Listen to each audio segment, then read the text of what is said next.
Hello sir, volume नहीं आ रही।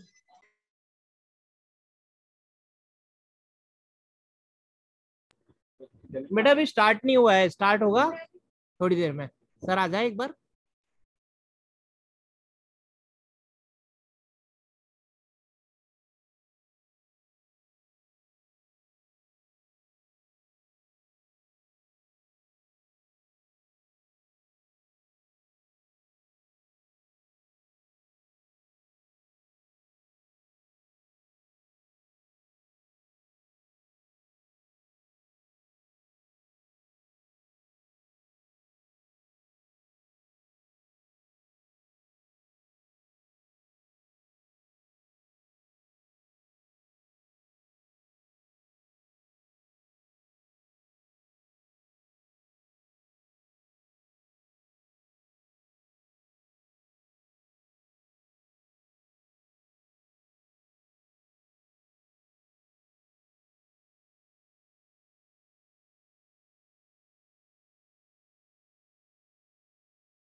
कितनी देर लगेगी sir?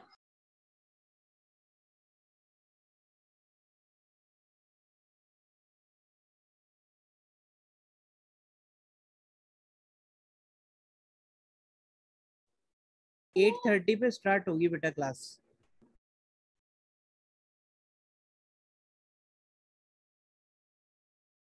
Okay.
Good evening, students.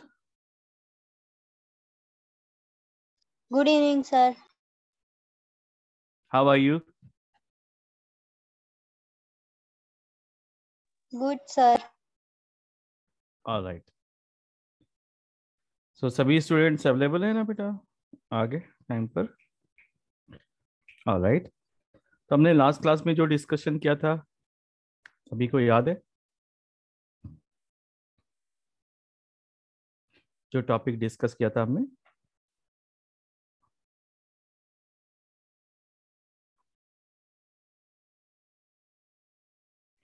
We was discussing about the organism. फिर हमने ऑर्गेनिज्म को डिस्कस करते करते कुछ और बातें भी डिस्कस करी थी. Did you remember? किसी को याद है बेटा? हमने किस टॉपिक पे बात करी थी?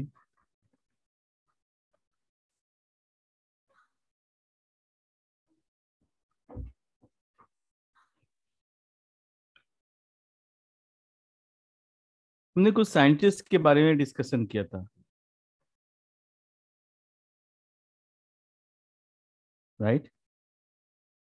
मैंने आपको कुछ साइंटिफिक चीजों के बारे में बताया था, साइंटिस्ट के बारे में बताया था जिन्होंने साइंटिफिक नेम की खोज करी थी. Did you remember? Carolus Linnaeus,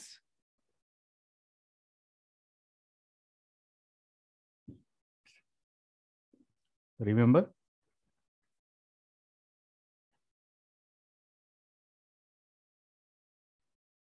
yes और नो? मैंने आपको बाइनोमेनक्लेचर के बारे में बताया था, साइंटिस्ट के बारे में बताया था और कुछ एजेंसीज के बारे में बताया था कि जो साइंटिफिक नेम को डिसाइड करती हैं. उनका फुल फॉर्म मैंने आपको बताया था, international code for botanical nomenclature, जिसको ICBN कहते हैं बेटा. और जो एनिमल्स होते हैं उनको हम international code for zoological nomenclature के थ्रू फाइंड आउट करते हैं उनका साइंटिफिक नेम. ठीक है, ये सारी चीजें हमने डिस्कस करी थी. Don't forget the things. एक बार आप रिमेम्बर रखेंगे ना और नोट्स बनाएंगे तो चीजें आपको हमेशा याद रहेंगी. ऑलराइट. मैंने आपको एक शॉर्टकट तरीका भी बताया था कि किस तरह से हम पूरे किंगडम से लेकर स्पीसीज तक को याद कर सकते हैं. उसमें मैंने आपको एक ट्रिक दी थी, super genius father of Chintu Yes, sir. playing kingdom. This is the shortcut by which you can remember the sequence without any problem. Super genius father of Chintu playing kingdom, right? Yes, good.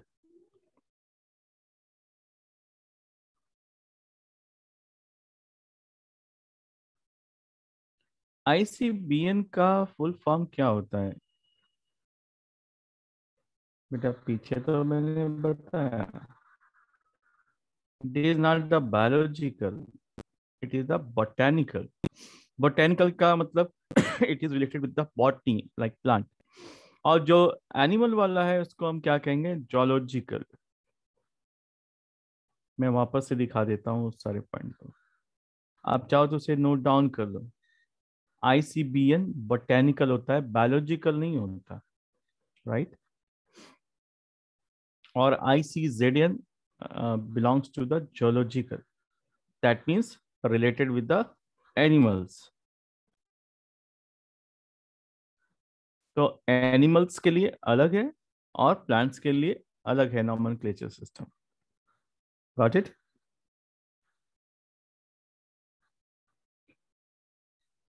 Sudarshan Sahu, is it okay?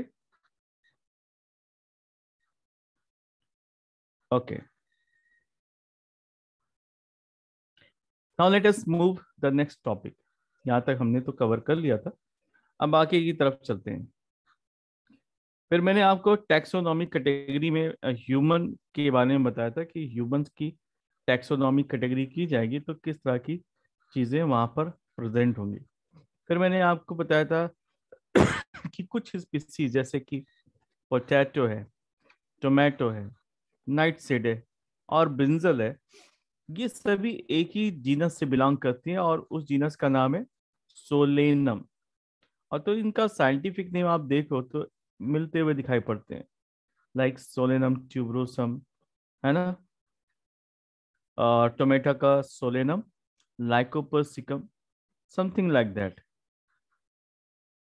क्योंकि ये सभी एक ही genus से belong करने वाली different members हैं।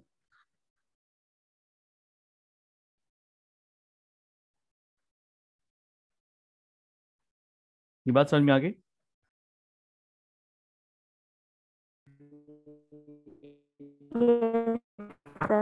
Sir फिर हमने डिस्कस किया था लायन, टाइगर और पैंथर के बारे में। तो लायन, टाइगर, पैंथर का जीनस सेम होता है बट स्पीसीज अलग अलग होते हैं, इसलिए इनके साइंटिफिक नेम अलग अलग है। मॉडल ह्यूमन का हमने देखा था कि इनका साइंटिफिक नेम है होमो सैपियंस, राइट।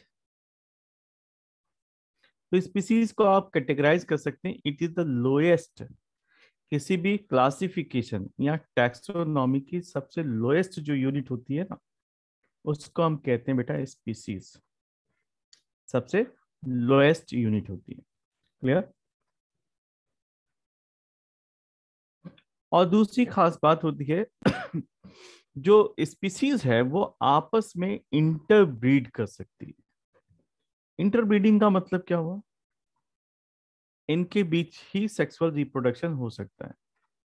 तो सेक्सुअल रिप्रोडक्शन करने में ये कैपेबल होते हैं और इनसे निकलने वाली जो ऑफस्प्रिंग्स होती हैं वो फर्टाइल होती हैं। फर्टाइल का मतलब वो भी रिप्रोडक्शन को परफॉर्म कर सकती हैं। क्लियर सभी को? That is very important point. Species को डिफाइन करने के लिए ये पॉइंट्स काफी इंपॉर्टेंट है। They can interbreed and produce fertile offspring.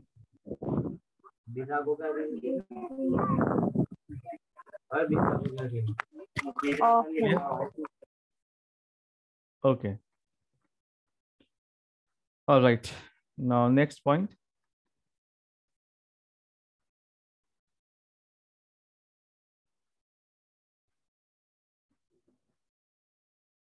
Species हो गया बेटा। अब हम आगे बढ़ते हैं, जीनस के बारे में डिस्कशन करते हैं। जीनस किसे कहते हैं? Genus is the aggregate of closely related species. जो स्पीसीज आपस में काफी क्लोज होते हैं उनको हम जीनस के अंदर रखते हैं। यानी वो स्पीसीज एक दूसरे से इतना मैच करते हैं कि उनको हम एक ही जीनस के अंदर रखते हैं। जीनस का एग्जांपल हमने शेयर किया सोलेनम का, ठीक है। दूसरा एग्जांपल हमारे पास पैंथेरा का है, जिसमें टाइगर, लेपर्ड, लायन सभी आ जाते हैं। और तीसरा हमने एग्जांपल शेयर किया है फैलिस का। फैलिस यानी कैट फैमिली। तो यहाँ पर दो वैरायटी है, एक तो डोमेस्टिकेटस जो घरों में पाई जाने वाली स्पीसीज है जिसको हम हाउस कैट कहते हैं, और दूसरा जंगली यानी वाइल्ड कैट, जंगली बिल्ली। ये दोनों किस में आते हैं बेटा? एक ही जनर से बिलोंग करते हैं, एक ही जीनस से बिलोंग करते हैं जिसको हम फैलिस कहते हैं, राइट। जबकि यहाँ पर जो पैंथेरा है वो अलग जीनस हो जाता है। दोनों की शेप, साइज और बॉडी स्ट्रक्चर में डिफरेंस आ जाता है। जबकि कैट को हम मिनिएचर कह सकते हैं कि भाई वो टाइगर का मिनिएचर है, देखने में वैसा ही लगता है, पंजे भी वैसे ही हैं, ठीक है, क्लॉज पाए जाते हैं, फर पाए जाते हैं, everything, but they are not so close. वो इतनी क्लोज नहीं है कि उनको एक ही जीनस में रखा जा सके। जबकि जंगली कैट जिसको हम फेलिस चेस चेस कहते हैं, और हाउस कैट जो फेलिस डोमेस्टिकस है, वो काफी हद तक एक दूसरे से सिमिलर होते हैं, इसलिए हम उनको फैलिस में रखते हैं, जो कि एक कॉमन जीनस है दोनों का। तो यहाँ से एक बात कंफर्म हो गई, जब क्लोजली रिलेटेड स्पीसीज होते हैं ये एक दूसरे से मिलते जुलते हैं, बट इनका जीनस अलग है, सॉरी ये स्पीसीज अलग है। हाँ, जीनस एक जैसा है because they are very close in their structure, shape, size and their habit. तो ये बात समझ में आ गई कि जीनस का मतलब क्या हुआ। ये जितने भी एकदम क्लोज स्पीसीज होते हैं उनको एक साथ रखने को ही हम जीनस कहते हैं। बराबर।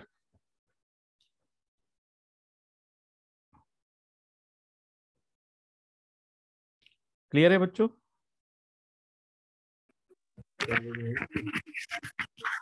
कोई डाउट, कोई कंफ्यूजन? समझ में आ गया जीनस किसे कहते हैं?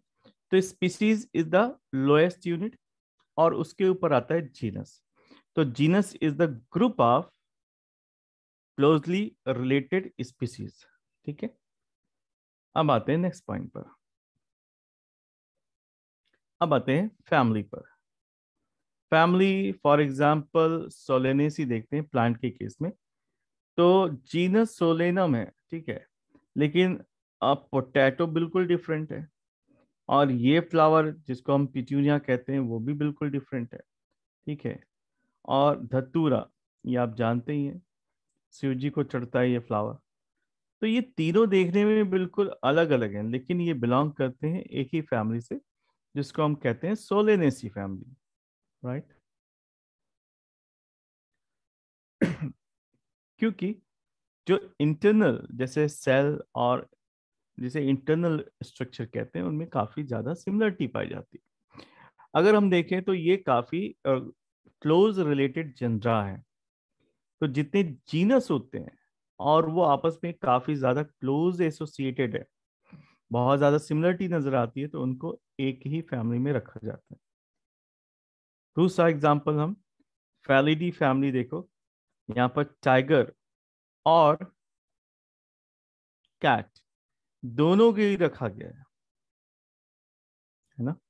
जबकि जीनस कैट का अलग है और पैंथेरा टाइगर का अलग है, लेकिन एक ही फैमिली के ये मेंबर कहलाएंगे। तो family is one step upper than genus. Clear? बराबर है? समझ में आ रहा है बेटा?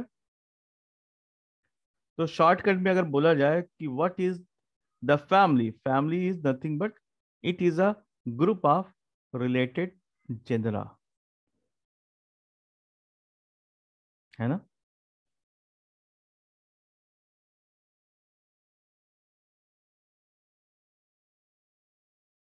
अब आता है डेफिनेशन ऑफ ऑर्डर। ऑर्डर क्या है? Just like that, assemblage of related families. जितनी भी फैमिलीज हैं अगर वो आपस में काफी ज्यादा क्लोजनेस रखती हैं तो उन्हीं को हम ऑर्डर कहते हैं। फॉर एग्जाम्पल ये है पॉलीमोनेल्स, प्लांट का केस है, लेकिन ये आपको ज्यादा समझ में आएगा कार्निवोरा। कार्निवोरा का मतलब होता है ऐसे एनिमल्स जो कार्निवोरस होते हैं, यानी फ्लैश ईटिंग, मीट खाते हैं, उनको हम कहते हैं कार्निवोरस। तो अगर देखा जाए तो कार्निवोरस में तो कैट भी आती है, डॉग भी आता है, लेपर्ड, लायन, ये सभी आ जाते हैं। तो यहाँ पर देखो, ये देखो कैट के साथ साथ ये डॉग, दोनों को ही एक ही ऑर्डर में रखा गया है, क्योंकि ये सभी कार्निवोरस होते हैं। बराबर। तो ये कैरेक्टर्स सभी में कॉमन है, मैचिंग है, दैट इज वाई इनको एक साथ रखा गया है। तो फैमिली फेलिडी और फैमिली कैनेडी, कैनेडी यानी डॉग फैमिली, इन दोनों को एक साथ रखा गया क्योंकि ये सभी कैसे होते हैं? कार्निवोरस होते हैं, meat eating animals. Is that clear? Abhishek, Payal, Mahi, सभी को समझ में आ रहा है बेटा? Yes, sir. Alright. Yes, sir. मन्नत, शौर्य, शीतल, गुड। अब बताए बेटा, इसके बाद नेक्स्ट टॉपिक हमने अभी तक डिस्कस किया फैमिली के बारे में। अब फैमिली से ऊपर क्या आता है? ऑर्डर।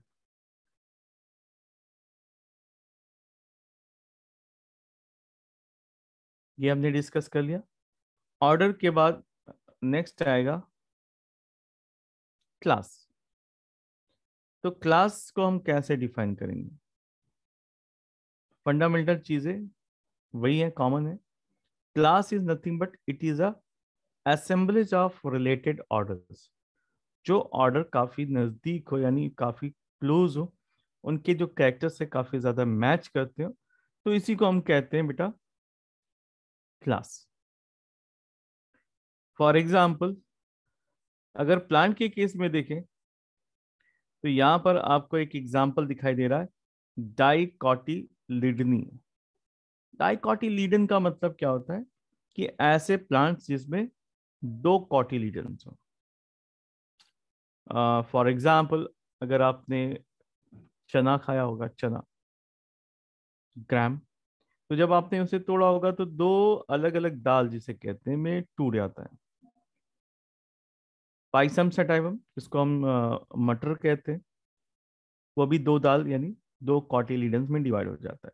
तो ऐसे प्लांट्स जिनकी सीड में दो कॉटिलीडन्स पाए जाते हैं उनको डाइकॉटिलीडन्स कहते हैं। तो यहाँ पर जो पॉलीमोनेल्स है और स्पिंडेल्स है, ये सभी कॉमन है क्योंकि उनकी सीड डाइकॉटिलीडनस होती है। यानी ये सीड कुछ इस तरह से दिखाई पड़ती है, एक ये कॉटिलीडन और दूसरा ये कॉटिलीडन, दो कॉटिलीडन से मिलकर बनी होती है। यानी सीड दो हिस्सों से मिलकर बनी होती है। देखो राइस के केस में एक ही होता है, आप तोड़ोगे टूट जाएगा, बट ये दो हिस्सों में डिवाइड नहीं होता, इसलिए हम उसको मोनोकॉटिलीडन्स में बोलते हैं। वहां पर एक ही कॉटिलीडन मिलेगा। और डाइकॉटिलिडनी में दो दाल यानी दो कॉटिलीडन। तो ये सब इसलिए एक साथ रखे गए हैं क्योंकि इनमें एक कैरेक्टर सब में कॉमन है, ये सभी डाइकॉटिलीडनस है। ठीक है। अब यहां पर देखते हैं एनिमल्स के केस में। एनिमल्स के केस में क्लास मैमेलिया। मैमेलिया का मतलब जिसमें मैमल्स पाए जाते हैं। मैमल्स में तो ह्यूमन भी आता है, मैमल्स में तो जितने ये कार्निवोरस हैं वो भी आ जाते हैं, हर्बीवोरस हैं वो भी आ जाते हैं। ठीक है। तो क्लास मैमेलिया में आप देखो दोनों ही चीजें आ गई, प्राइमेटा भी आ गया जिसमें ह्यूमंस भी हैं और मंकीज हैं, एप। जबकि कॉर्निवोरा भी आ जाता है, ये भी मैमल्स ही हैं क्योंकि मिल्क का प्रोडक्शन करते हैं और चाइल्ड का बर्थ करते हैं। तो हैं तो सभी मैमल्स, लेकिन कुछ इसमें ऐसे हैं जो फ्रूट पे डिपेंडेंट हैं, कुछ ऐसे हैं जो ओमनीवोरस हैं। ह्यूमंस किस में आता है? ओमनीवोरस में आता है। ये फ्रूट, वेजिटेबल्स, इवन मीट सारी चीजें खा सकते हैं, इसलिए हम उसको ओमनीवोरस कहते हैं। लेकिन कार्निवोरा में ये एक्सक्लूसिव फ्लैश ईटिंग या कार्निवोरस ही होते हैं, ये वेजिटेबल को नहीं खा सकते। फिर भी मैमेलिया क्लास में इन दोनों को इंक्लूड किया जाएगा। ठीक है। तो फीचर कॉमन क्या है मैमेलिया का? They produce milk. एक तो मिल्क प्रोडक्शन और दूसरा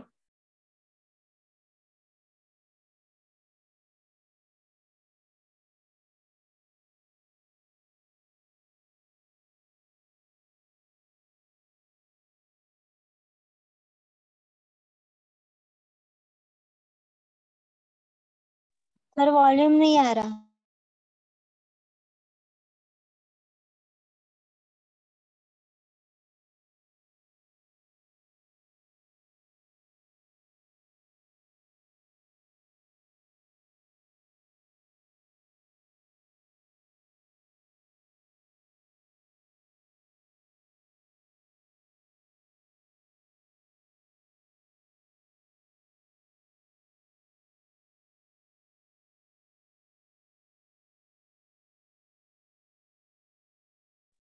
ये बात बेटा समझ में आ गई?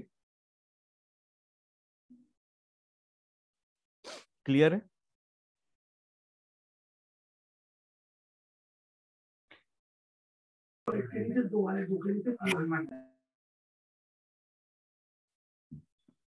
अब आता है नेक्स्ट फाइलम या डिवीजन। तो ये और हायर कैटेगरी है फाइलम या फिर डिवीजन। मैंने आपको बताया था फाइलम का इस्तेमाल करते हैं जब हम एनिमल का क्लासिफिकेशन करते हैं, जबकि डिवीजन शब्द का इस्तेमाल तब करते हैं जब प्लांट का क्लासिफिकेशन होता है। बेसिकली ये दोनों चीजें एक ही है, बट इसको सेग्रीगेट करने के लिए कि एनिमल्स के केस में हम फाइलम का शब्द इस्तेमाल करेंगे और प्लांट के लिए डिवीजन शब्द का इस्तेमाल करेंगे। बाकी कोई चीज इसमें अलग नहीं है, सेम।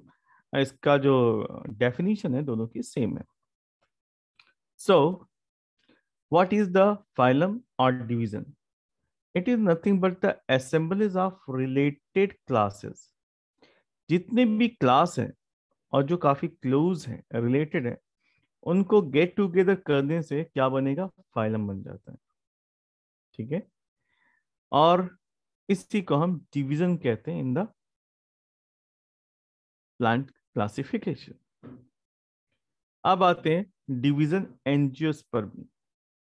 आपको दिख रहा है डिवीजन एंजियोस्पर्मी। इस एंजियोस्पर्मी का फीचर क्या होता है कि वो सभी प्लांट, सभी का मतलब A to Z, जितने भी प्लांट्स आते हैं ना, वो सभी फ्लावरिंग प्लांट होंगे, यानी सभी में फ्लावर्स आएंगे।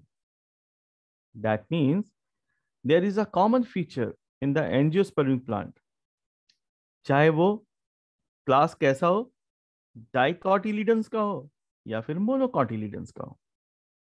मैंने बताया कि मोनोकोटिलीडन्स में सिर्फ एक ही कोटिलीडन मिलेगा, जैसे राइस है ना। ग्रैमनी फैमिली यानी ग्रास फैमिली के जो मेंबर्स है, ज्यादातर उसमें एक ही कोटिलीडन्स मिलता है, जबकि डाइकोटिलीडन्स में आपको दो दालें मिलती हैं, यानी दो कोटिलीडन्स मिलते हैं। उनमें पी है, ग्राम है, और जितने भी ये दाल वाली फसलें सभी आ जाती हैं। तो क्लास मोनोकोटिलिडनी और क्लास डाइकोटिलिडनी दोनों में ही फ्लावर्स आते हैं, दोनों ही फ्लावर प्रोड्यूस करते हैं, इसलिए हम इसको एंजियोस्पर्मिक डिवीजन में रखते हैं, क्योंकि दोनों के फीचर्स कॉमन है। So that is the way of classifying the things. अब देखते हैं कॉर्डेटा एनिमल के केस में। अब ये तो बहुत ही ऑब्वियस है कि कॉर्डेटा का मतलब होता है कि ऐसे ऑर्गेनिज्म या ऐसे एनिमल्स जिनके बॉडी में वर्टिब्रा कॉलम पाई जाए, तभी हम कॉर्डेटा में रखते हैं, राइट। तो कॉर्डेटा में पाए जाने वाले जितने भी एग्जाम्पल्स आपके सामने हैं, क्लासेस एम्फीबिया से लेकर रेप्टिलिया, बर्ड से लेकर मैमिलिया तक, सभी में वर्टिब्रा कॉलम्स पाई जाती हैं, जिसे हम रीढ़ की हड्डियां कहते हैं, है कि नहीं। सभी में ये फीचर्स कॉमन है।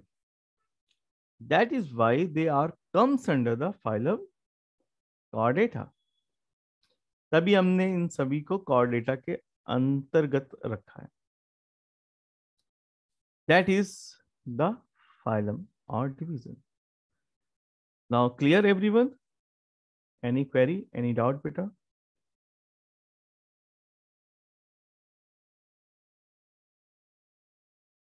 सभी को क्लियर है बच्चों? Yes, sir. Great. If you have any query, any doubt, you can ask me in the form of message, और openly भी बोल सकते हो, तो I will solve your query. I hope you understand, क्योंकि सारी चीजें बहुत ही obvious है, और साउंड का कोई इश्यू होना तो भी आप मेरे को बोल देना, आई विल टेक केयर, एक बार रिवाइज कर दूंगा जिससे कि प्रॉब्लम ना आए।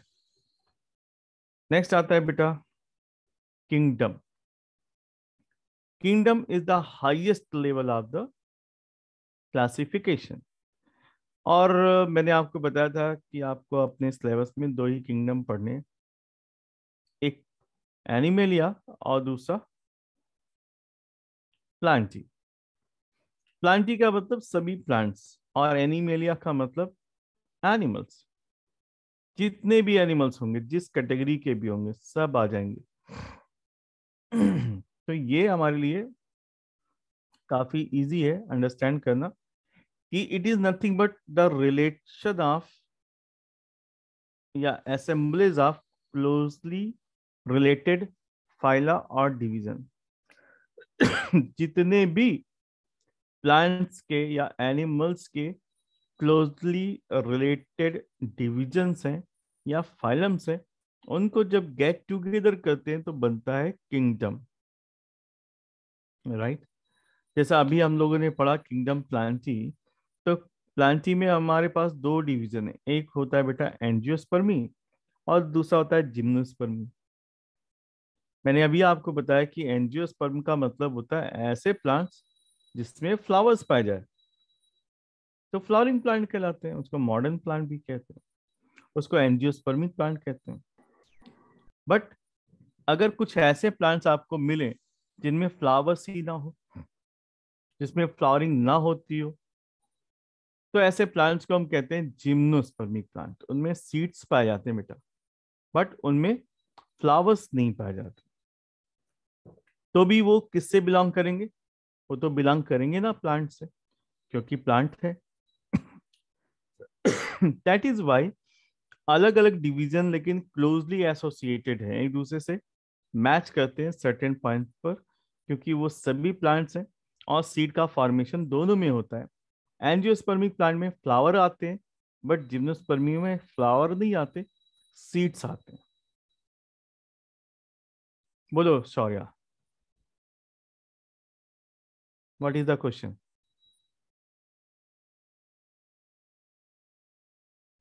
शौर्या सिंह, कोई डाउट है बेटा?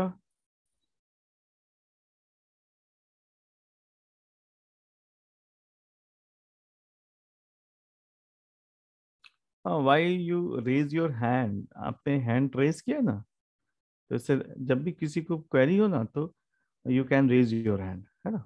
चलो, क्लियर है, दैट्स ग्रेट। अब आता है किंगडम एनिमेलिया। बेटा किंगडम एनिमेलिया में हमने डिस्कस किया कि फाइलम कॉर्डेटा में सभी वो एनिमल्स आ जाते हैं जिनमें क्या पाया जाता है? Varti vertebra column. यस बेटा, बोलो बेटा।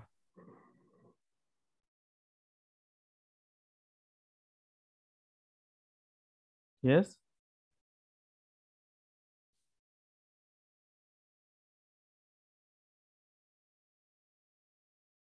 कोई क्वेरी है तो पूछो बेटा।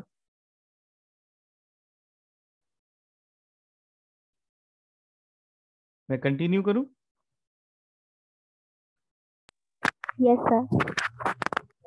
ओके। तो मैंने अभी थोड़ी देर पहले फाइलम कॉर्डेटा के बारे में डिस्कशन किया था। मैंने आपको बताया था फाइलम कॉर्डेटा में जितने भी एनिमल्स पाए जाते हैं उनमें क्या पाया जाता है? Vertebra columns. लेकिन कुछ ऐसे भी फाइलम है जो इन चीजों को फुलफिल नहीं करते, उनको हम कहते हैं नॉन कॉर्डेट्स। नॉन कॉर्डेट्स में आपको स्टारफिश मिल जाएंगी, पोरीफेरा के मेंबर्स हैं, एनिलिडा के मेंबर्स हैं, कॉर्डेटा है, सॉरी आर्थ्रोपोडा है, ये सारे मिल जाएंगे। बट अगर हम किंगडम की बात करेंगे तो किंगडम में दोनों ही आएंगे, चाहे वो कॉर्डेट्स हो या फिर नॉन कॉर्डेट्स हो। तो किंगडम इज द लार्जेस्ट या हाईएस्ट लेवल ऑफ क्लासिफिकेशन, जिसमें हर तरह के एनिमल्स आएंगे या हर तरह के प्लांट्स कंसीडर किए जाएंगे। ठीक है, तो मैंने टैक्सोनॉमी के जितने भी एलिमेंट थे उनको बारी बारी करके एक्सप्लेन कर दिया, and I hope you understand that कि what is the importance of species, genus, class, orders, phylum, division and kingdom. तो इसी को हम कहते हैं हेरारिकल सिस्टम, इसी को हेरारिकी कहते हैं। और जब हम किसी को क्लासिफाई करते हैं तो इन चीजों का हमें ध्यान रखना होता है। ठीक है, that is the scientific method of classification. Now next point, यहाँ पर टैक्सोनॉमिक कैटेगरीज को एक्सप्लेन करके आपको बताया गया है कि how we differentiate the things, classification में हम किस तरह से किसी पर्टिकुलर स्पीसीज को क्लासीफाई करते हैं। जैसे हमें क्लासिफिकेशन किसका करना है, टाइगर का करना है, ठीक है ना। तो आप देखो, तो पहले हम क्या लिखेंगे, वो किस किंगडम से बिलोंग करता है, किंगडम एनिमेलिया, ठीक है। फिर फाइलम क्या आएगा, क्योंकि टाइगर में वर्टिब्रा कॉलम्स पाई जाती है, इसलिए हम उसको कार्डेटा में रखेंगे, ठीक है। तीसरा करेक्टर्स यानी क्लास में क्या देखा जाएगा, मैमेलिया, क्या वो चाइल्ड बर्थ करते हैं, यस करते हैं। क्या उनमें मिल्क प्रोडक्शन होता है, यस होता है, तो वो क्लास मैमेलिया में आएंगे। उसके बाद ऑर्डर में देखा जाएगा कि वो हर्बीवोरस है, कार्निवोरस है या ओमनीवोरस है, तो they come under the order carnivora, क्योंकि ये एक्सक्लूसिवली कैसे होते हैं, मीट ईटर होते हैं। उसके बाद फैमिली आती है बेटा, फैलिडी, यहाँ पर जितने भी कार्निवोरस है सब आ जाते हैं। फिर उसके बाद जीनस क्या आता है, अब हम पिन पॉइंट जा रहे हैं, जीनस आएगा पैंथेरा। अब पैंथेरा में सारी चीजें हट गई, सिर्फ टाइगर और लायन बचते हैं। फिर लास्ट में हम जब स्पीसीज की बात करते हैं तो यहाँ पर क्लियर कट डिफरेंशिएशन हो जाएगा, species is tiger is, that is the classification system. इस तरह से हम किंगडम से लेकर स्पीसीज तक पिन पॉइंट क्लासीफाई कर सकते हैं किसी भी ऑर्गेनिज्म का। अब मैंने आपको बताया था कि किसी भी एनिमल या प्लांट का साइंटिफिक नेम कैसे पता करते हैं या कैसे लिखा जाता है। तो यहाँ पर आपने देखा जीनस क्या है बेटा, पैंथेरा, और स्पीसीज क्या है, टाइग्रिस। तो जीनस प्लस स्पीसीज, ठीक है, क्या होगा, Panthera Tigris, Panthera Tigris, that is the scientific name of tiger. Clear,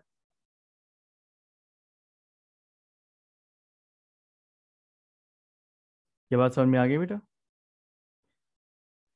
ये जो क्लासिफिकेशन सिस्टम था वो टाइगर के लिए था। तो इस तरह से हम बाइफर्केट करते हैं किंगडम से लेकर जीनस तक, और अल्टीमेटली स्पीसीज तक हम पूरी तरह से उसको आइडेंटिफाई कर सकते हैं। ये क्लासिफिकेशन का तरीका हर इंडिविजुअल के लिए होता है और स्पेसिफिक होता है। यहाँ पर अगर आपको साइंटिफिक नेम पता है किसी प्लांट का या एनिमल का, दैट मीन्स आपको तीन चीजें पता है। कैसे, अगर प्लांट होगा तो किंगडम प्लांटी होगा, अगर एनिमल होगा तो उसका किंगडम एनिमेलिया होगा, ये तो ऑब्वियस है। दूसरी चीज, अगर साइंटिफिक नेम पता है तो जीनस और स्पीसीज आपको पहले से ही पता है। आपको याद क्या करना पड़ेगा, फाइलम, क्लास, ऑर्डर और फैमिली। तो ये चार चीजें आपको याद करनी पड़ती है, first phylum, second class, third order और फोर्थ फैमिली। तीन चीजें आपको पता रहती हैं। साइंटिफिक अगर नेम पता है तो जीनस स्पीसीज पता रहती है, और जब नाम लिया जाएगा कि आपको किससे क्लासीफाई करना है तो आप नाम से ही समझ जाओगे कि वो प्लांट है या एनिमल है। अगर प्लांट है तो किंगडम प्लांटी, और एनिमल है तो किंगडम एनिमेलिया। क्लियर, ये बात समझ में आई। पायल, माही, अभिषेक, देव, everyone, Yes, sir. all right. Okay, now some more examples. For example, you can see here, ये टैक्सोनॉमिक कैटेगरीज आपके सामने दी है ह्यूमंस की, यानी मैन, हाउस फ्लाई, मैंगो और व्हीट। यहाँ पर आपको चार साइंटिफिक नेम याद करने का मौका भी मिल रहा है। फॉर एग्जाम्पल, मैन का साइंटिफिक नेम क्या होता है बेटा, होमो सैपियंस, यहाँ पर नीचे लिखा हुआ है होमो सैपियंस। हाउस फ्लाई का साइंटिफिक नेम है मस्का डोमेस्टिका। मैंगो का साइंटिफिक नेम है मैंजीफेरा इंडिका। और व्हीट का Triticum estivus fire। Yes, sir. हाँ बेटा, माइक क्लोज करो, बैकग्राउंड नॉइज आ रहा है बेटा। ओके, तो Triticum aestivum is the scientific name of the wheat, ठीक है। Mangifera domestica is the scientific name of mango, और हाउस फ्लाई यानी मक्खी का साइंटिफिक नेम है मस्का डोमेस्टिका, और ह्यूमन का भी साइंटिफिक नेम है होमो सैपियंस। तो यहाँ पर जो ये कैटेगरी है ये आपको मदद करती है समझने के लिए। That is the common name and that one is scientific name. Genus क्या बिलोंग करेगी? होमो। फैमिली होमिनिडी, ऑर्डर प्राइमेटा, और क्लास मैमेलिया। दैट मीन्स ये किस में आएंगे? मैमल्स में आते हैं। और मस्का डोमेस्टिका के केस में ये क्लास इंसेक्टा से बिलोंग करते हैं। ये आपको पूरा एक तरह से क्लासिफिकेशन का कैटेगरी मिल गई कि किस तरह से क्लासिफाई किया जाता है। ये बात समझ में आ गई बेटा? अब यहाँ पर देखो, मैंने अभी थोड़ी देर पहले डिस्कस किया था मोनोकॉटिलीडन्स और डाइकॉटिलीडन्स। ये देखो, डाइकॉटिलीडन्स में आता है मैंगो, जबकि मोनोकॉटिलीडन्स में आता है व्हीट, गेहूं, राइस, वो भी मोनोकॉटिलीडन्स में आता है, ठीक है। तो this is the method by which we can categorise the plants and animals. इसी को हम टैक्सोनॉमी कहते हैं। अब आता है taxonomical aids. Sorry, taxonomical aids का मतलब क्या होता है? टैक्सोनॉमिकल एड्स का मतलब होता है कि जो टैक्सोनॉमी में हमारी मदद कर सके, ऐसी चीजों को अगर हम स्टडी में इस्तेमाल करते हैं तो उसको हम टैक्सोनॉमिकल एड्स कहते हैं।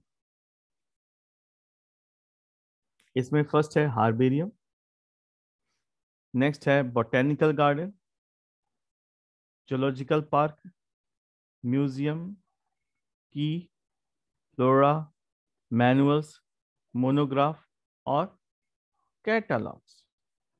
ये 9 चीजें हैं जो हमें क्लासिफिकेशन में या टैक्सोनॉमी में मदद पहुंचाती हैं। अब हम वन बाय वन इन चीजों को समझते हैं। हार्बेरियम। हार्बेरियम पहले हमारे सिलेबस का भी पार्ट होता था हायर क्लासेस में। हमें हार्बेरियम फाइल बनाने की जो इंस्ट्रक्शन थे वो स्कूल से मिलते थे। आज भी ये हार्बेरियम फाइल आप किसी ऐसे इंस्टीट्यूट में जाएंगे जहां रिसर्च होता है प्लांट पर तो मिल जाती है। What is herbarium? हार्बेरियम में क्या होता है बेटा कि जो भी प्लांट होता है उसको हम ड्राई करते हैं। ड्राई करने के लिए उसको किसी बुक के अंदर रख कर उसे प्रेस कर देते हैं, और उसको प्रेस करके उसके ऊपर कोई भारी चीज रखकर कुछ ही दिनों के लिए 1 वीक या 10 डेज के लिए एक जगह छोड़ दिया जाता है। तो हाई प्रेशर की वजह से वो कैसे हो जाएंगे? ड्राई हो जाएंगे, और उनका शेप भी फिक्स हो जाता है। फिर एक बार जब वो ड्राई अप हो जाते हैं और फिक्स हो जाते हैं तो उसको हम A4 साइज के चार्ट पेपर पर स्टक कर देते हैं और फर्दर उसमें लेबलिंग कर देते हैं। जैसे यहाँ आपको दिख रहा है तो यहाँ पर लिख लेंगे कि ये लीफ है, ये फ्लावर है, ठीक है ना, और ये स्टेम है, ब्रांचेस है, रूट है तो रूट के बारे में भी लिख दिया कि ये देखिए रूट है। इसका कॉमन नेम लिख दिया, साइंटिफिक नेम लिख दिया, ठीक है। उसके बाद ये भी लिखते हैं कि किस डेट को हमने इसे कलेक्ट किया, और इसका साइंटिफिक नेम क्या है जिसे बोटेनिकल नेम कहते हैं, फैमिली क्या है इसकी, और जो कलेक्ट करता है उसका भी नाम लिख दिया जाता है। तो ये ड्राइड प्लांट होते हैं या प्लांट रिमेन्स होते हैं जिसको हम A4 साइज पेपर में स्टोर करके रखते हैं। और इसका जो बेसिक पर्पस है कि जब भी ऐसे प्लांट की स्टडी करनी हो जो ऑफ सीजन का हो, जैसे समर सीजन में अलग फ्लावर्स या अलग प्लांट्स मिलते हैं, और विंटर में अलग मिलते हैं। अगर आपको स्टडी करनी हो और सीजन फेवरेबल ना हो तो आपको प्लांट्स मिलेंगे नहीं, लेकिन हम उसको प्रिजर्व कर सकते हैं इन द फॉर्म ऑफ हार्बेरियम। तो हार्बेरियम में अगर वो प्रिजर्व रहेगा तो आपको बेसिक स्ट्रक्चर के बारे में पता चल जाएगा कि उसका फ्लावर दिखता कैसे है। अगर फ्रूट्स उसमें डेवलप हो चुके हैं तो आप फ्रूटिंग बॉडी को भी देख सकते हैं कि वो कैसे दिखता है। लीफ का शेप साइज पता चल जाता है, रूट के बारे में पता चल जाता है। That is the information which is important for the research purpose, study purpose. Clear? तो हार्बेरियम क्या होता है? It is a dried and pressed plants which is stuck in the A4 size paper. I hope you understand about the herbarium file. Clear?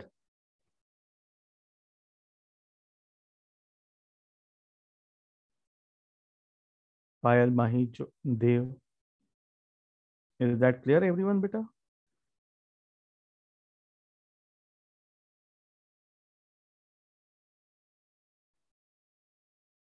शीतल, रानी सुना, सभी को clear है? Yes और no? आप मैसेज में ड्रॉप कर सकते हैं। गुड। अभिषेक, नाइस बेटा।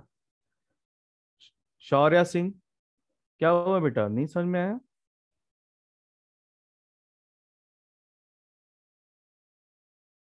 शौर्या, कहीं पर डाउट हो तो बेटा यू कैन आस्क मी।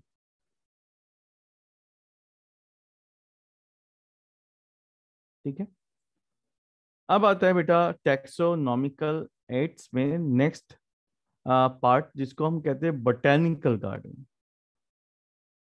जैसा कि मैंने आपको बताया कि जो फर्स्ट पार्ट था जिसको हमने हार्बेरियम फाइल बोला था, उसमें प्लांट अलाइव नहीं होता, यानी वो डेड हो जाता है, क्योंकि हमने कहीं से उसे उसे अपरूट किया है, उसे उखाड़ा है, उसके बाद उसको सुखा लिया है, ड्राई अप किया है और उसको फिर फर्दर स्टक कर दिया है। दैट मीन्स दिस प्लांट या दैट प्लांट डाई।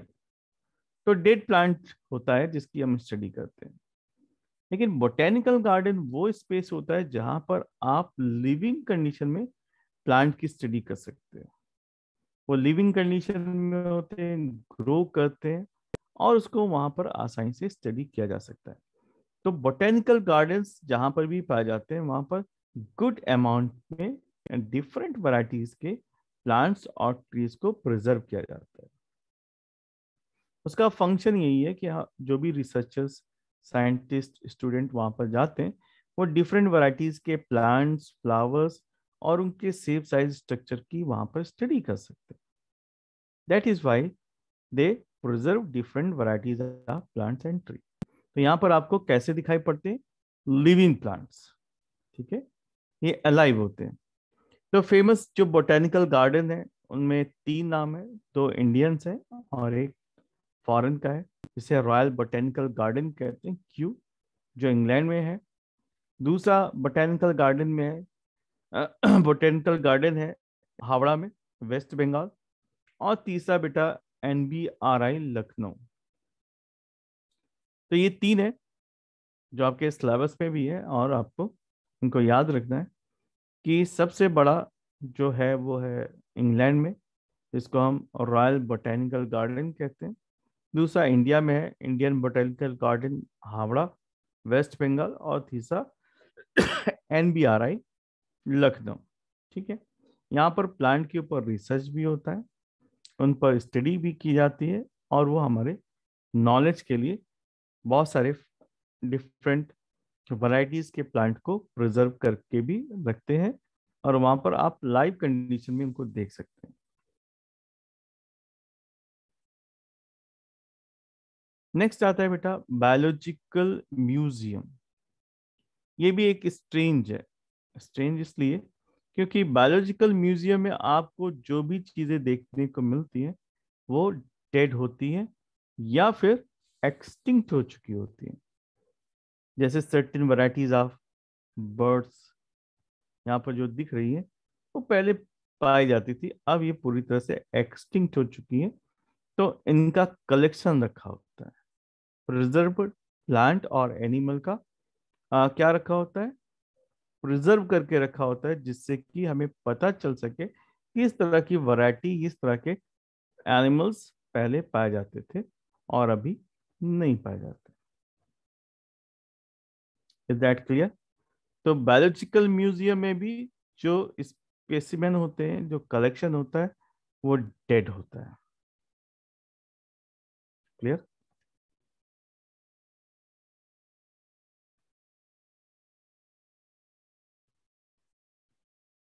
ये आप देख सकते हैं, ये इसको पहचाना, इसे क्या कहते हैं?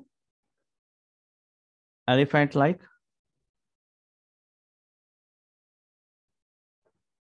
नहीं पहचाना? पायल, माही, देव? Yes, sir. इसको क्या कहते हैं बेटा? ये एलिफेंट जैसा जो दिख रहा है यहाँ पर, इसे कहते हैं ऊली मैमथ। अगर आपने आई से देखा हो तो ये एनिमल, जो एलिफेंट है एक्चुअली, ये साइबेरिया में पाया जाता था। 40,000 ईयर बैक ये वहां पर एग्जिस्ट करते थे, और 40,000 सालों से इनके बारे में किसी को कुछ पता नहीं है, और ऐसा माना जाता है कि ये पूरी तरह से एक्सटिंक्ट हो चुके हैं। तो ये देखिए उसी का म्यूजियम में रखा हुआ स्ट्रक्चर है, ओली मैमथ। तो म्यूजियम में क्या होता है, दे कलेक्ट इंसेक्ट, ठीक है, ड्राइड स्पेसिमेन ऑफ प्लांट और एनिमल्स, लार्ज बर्ड या मैमल्स, या फिर एनिमल के स्केलेटन को या छोटे स्पेसिमेन को जार के अंदर, कंटेनर के अंदर स्टोर करके रखते हैं, जिससे हम इसको फर्दर स्टडी कर सके, चीजों को समझ सके, और रिसर्च के पर्पज से ये कलेक्शन बहुत इंपॉर्टेंट होते हैं। तो ये भी टैक्सोनॉमिकल एड्स में आता है, जिसको हम बायोलॉजिकल म्यूजियम कहते हैं। Clear? Now next is zoological park. बेटा ये जूलॉजिकल पार्क में अगर आप कभी गए हो जू में, तो आपने देखा होगा कि जितने भी ऑर्गेनिज्म यहाँ पर मिलेंगे वो सभी अलाइव मिलते हैं, ठीक है। वो एक वाइल्ड एनवायरनमेंट क्रिएट किया जाता है, जहाँ पर जितने भी वाइल्ड एनिमल्स हैं आसानी से रह सके और सरवाइव कर सके। तो zoological park is the place where live animals living, उनको एक प्रोटेक्टेड इन्वायरमेंट में रखा जाता है और ह्यूमन उसकी केयर करता है।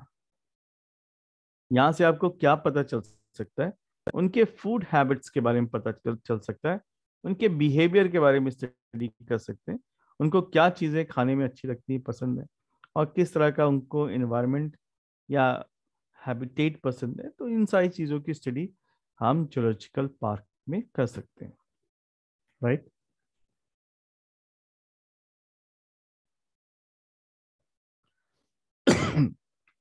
इसके बाद आता है बेटा की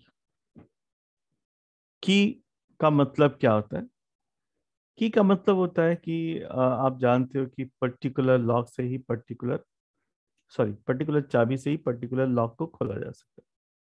तो कौन सा की एलिमेंट है, कौन सा की फैक्टर है जिससे हम चीजों का पता लगा सकें? तो टैक्सोनॉमी में की का इस्तेमाल किया जाता है कपलेट ऑफ क्वेश्चंस, जिससे हम आइडेंटिफाई कर सके दो सिमिलर दिखने वाले ऑर्गेनिज्म में क्या डिसिमिलरिटीज है वो फाइंड आउट कर सके। जैसे यहाँ पर एक क्वेश्चन रखा गया है कि फर्स्ट क्वेश्चन है ड्राई स्किन। हमारे पास दो ऑर्गेनिज्म दिख रहे हैं, एक है सैलामेंडर, दूसरा है लिजार्ड। देखने में दोनों एक ही जैसे हैं, बस उनकी कलर का फर्क है, डिफरेंट कलर के। तो अगर आपको पता लगाना है कि इन दोनों में से ड्राई स्किन किसकी है, तो डेफिनेटली लिजार्ड की, सैलामेंडर की नहीं। क्योंकि सैलामेंडर कहाँ पाया जाता है, जहां पर नमी हो, मॉइस्चर हो, तो इसकी स्किन हमेशा मॉइस्ट होगी। अब नेक्स्ट क्वेश्चन हमने जनरेट किया कि कौन से एनिमल्स हैं जो हमारे सराउंडिंग्स में हैं और उनमें हेयर्स पाए जाते हैं। तो आप सर्च करोगे तो आजू बाजू जो भी ऑर्गेनिज्म मिलेंगे, अगर वो मैमल्स है तो दे हैव अ हेयर। तो lizard do not have a hair, तो ये कट हो गया, लेकिन टाइगर में हेयर पाए जाते हैं। अब नेक्स्ट कपलेट ऑफ क्वेश्चन ये रखा गया कि which animals have a opposable thumbs, यानी जो फिंगर्स हैं, फिंगर्स, ठीक है, ये हमारे फिंगर्स हैं, और थंब हमेशा 90 डिग्री का डिफरेंस बना के रखता है, अपोजिबल, और ये चीजों को ग्रैस्प करने के लिए, पकड़ने के लिए हेल्पफुल होता है। तो अगर टाइगर में देखें तो क्लॉज पाए जाते हैं, है ना, और वो सभी एक ही डायरेक्शन में होते हैं, इनमें अंगूठा नहीं पाया जाता, बट गोरिल्ला है। तो गोरिल्ला में क्या पाया जाता है? अपोजिबल थिंग, थम्स, और ये बाइट, ठीक है। तो ये हमने डिफरेंशिएट कर लिया। अब एक क्वेश्चन और जनरेट हो रहा है कि ठीक है, उनमें हेयर भी पाया जाता है, अपोजिबल थम्स भी पाया जाता है, क्या वो दोनों पैरों से चल सकते हैं? तो ये क्वेश्चन होगा नहीं। गोरिल्ला दो पैरों से जल्दी नहीं चलता, कभी कभार वो चल सकता है, बट नॉर्मली ये बाइपीडल लोकोमोशन नहीं करते। तो यहाँ पर आंसर आएगा, ये देखो, humans. The humans contain hairs, opposable thumbs, and they can walk, move because of two legs. So they have a bipedal locomotion. तो these are key elements. ये key elements का इस्तेमाल करके हम चीजों की पिन पॉइंट इंफॉर्मेशन ले सकते हैं, फाइंडिंग कर सकते हैं, ठीक है।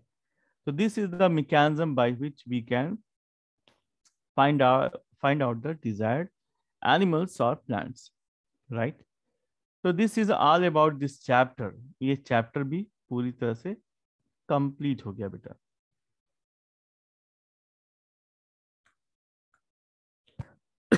अब लास्ट के कुछ टॉपिक्स हैं, जैसे कि मैंने आपको बताया था कि जो टैक्सोनॉमिकल एड्स हैं उसमें फ्लोरा, फना, मोनोग्राफ, ये सारी चीजें पाई जाती हैं। Now look at the flora. Flora का मतलब होता है बेटा प्लांट्स, किसी भी पर्टिकुलर एरिया में पाए जाने वाले प्लांट स्पीसीज के बारे में स्टडी करना। उनके हैबिटेट, हैबिटेट का मतलब होता है वो कहाँ पर रहते हैं, उनका पर्टिकुलर कोई प्लेस है जहाँ पर वो ज्यादा क्वांटिटी में पाए जाते हैं, उसको उसका हैबिटेट कहते हैं, ठीक है। तो flora is nothing but it is the study of plant species and their habitat. किसी भी गिवन एरिया में कौन से प्लांट पाए जाते हैं, उन सब का डेटा फ्लोरा में पाया जाता है, ठीक है। अब इसके बाद आता है बेटा मैनुअल्स। मैनुअल्स क्या होते हैं? That this is also a book, जो एक रिकॉर्ड होता है जिसमें ढेर सारी इंफॉर्मेशन होती है कि किस तरह के प्लांट्स और किस तरह की स्पीसीज किसी गिवन एरिया में पाए जाते हैं। तो manuals are the record that contains the information for identification of names of species found in the given area.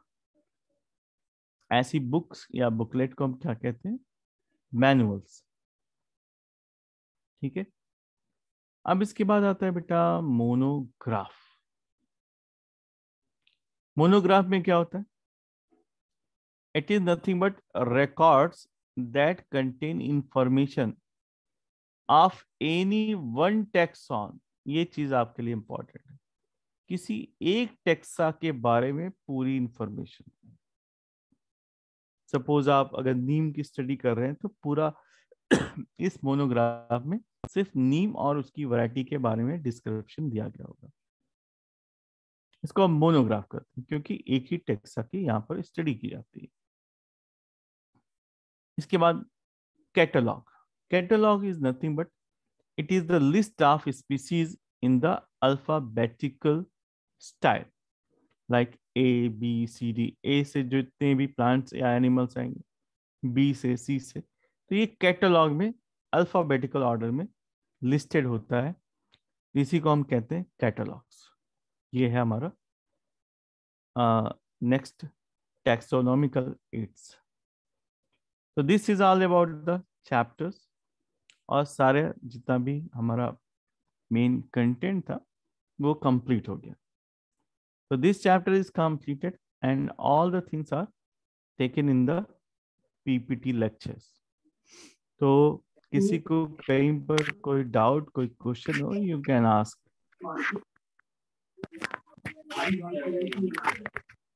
Sir बेटा बोलो बेटा।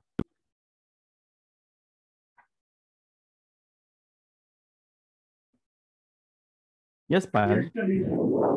सर मैंने आपको कल पूछा था कि इन सब की फोटोज और प्रिंट आउट मिल सकते हैं हमें।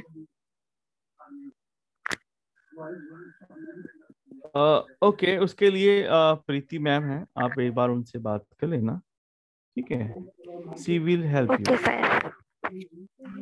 Okay sir.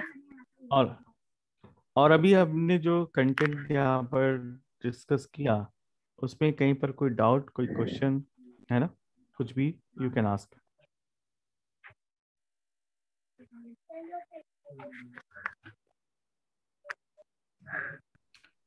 This is the completion of chapter number 1, है ना?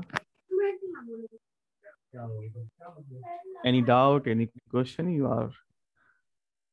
you can ask me right now in the class. काफी बड़ा ये लेक्चर है, मतलब काफी ज्यादा चीजें हैं, इसलिए एक बार आप क्वेश्चन देख लो, सारे पॉइंट्स यू कैन आस्क। यहाँ पर जो मेन मेन चीजें हैं, एक बार मैं आपको फिर से रिवाइज कर देता हूँ। यहाँ पर डाइवर्सिटी में जो साइंटिस्ट आते हैं ना, जिनका नाम है Carolus Linnaeus, is the main scientist, इनको आपको याद कर लेना है। और जो इन्होंने बुक राइट करी थी, उस बुक का नाम है सिस्टेमा नेचर। तो उस बुक के बारे में भी पूछा जाता है, ठीक है? ठीक है, तो दीज आर द थिंग्स जो आपको याद करना है। साइंटिस्ट का नेम, उनकी उनकी बुक का क्या नाम था, और इनको फादर ऑफ टैक्सोनॉमी कहते हैं, ये भी हमने डिस्कस किया था, ठीक है? तो ये हमेशा आपको याद रहनी चाहिए, क्योंकि ये मेन क्वेश्चंस में आते हैं। फिर हमने चलो शॉर्ट में एक बार बता ही देते हैं। हमने प्रॉपर्टीज ऑफ लिविंग ऑर्गेनिज्म की स्टडी करी थी। हमने सारे फैक्टर्स को यहाँ पर कवर किया था, growth, reproduction, metabolism, cellular organisation और कॉन्शियसनेस को, राइट? फिर हमने डाइवर्सिटी ऑफ लिविंग ऑर्गेनिज्म में स्टडी करी थी, जितने भी स्पीसीज पूरे अर्थ पर पाए जाते हैं। क्वेश्चन हाँ बेटा, क्वेश्चन है?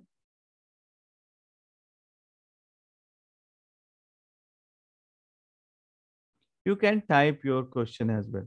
अगर आपको कोई डाउट है, कोई क्वेश्चन है, या कोई कंफ्यूजन है, तो you can send me in the form of message as well.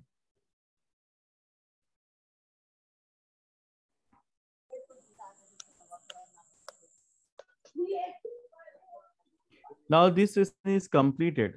So if you have any query, तो आप रखना, you can ask me in the next lecture. तो आज के लिए बस इतना ही बच्चों, फिर मिलते हैं नेक्स्ट लेक्चर में और स्टार्ट करते हैं नेक्स्ट चैप्टर, है ना? Till now bye, take care. Bye sir, bye take बेटा, केयर। बाय बच्चों, good night, take care. Good night sir. Good night sir. अरे सर तो भाग गए।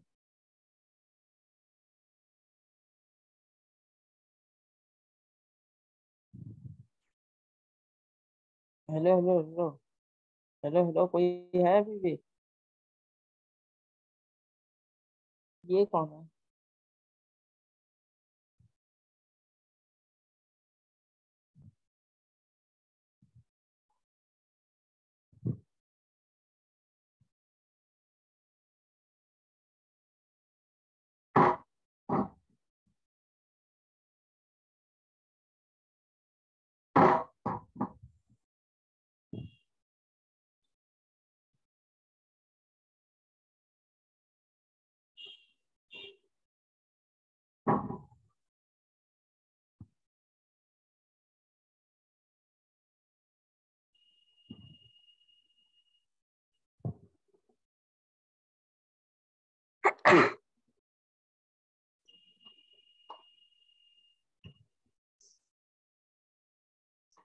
अरे भाई हट जा यार।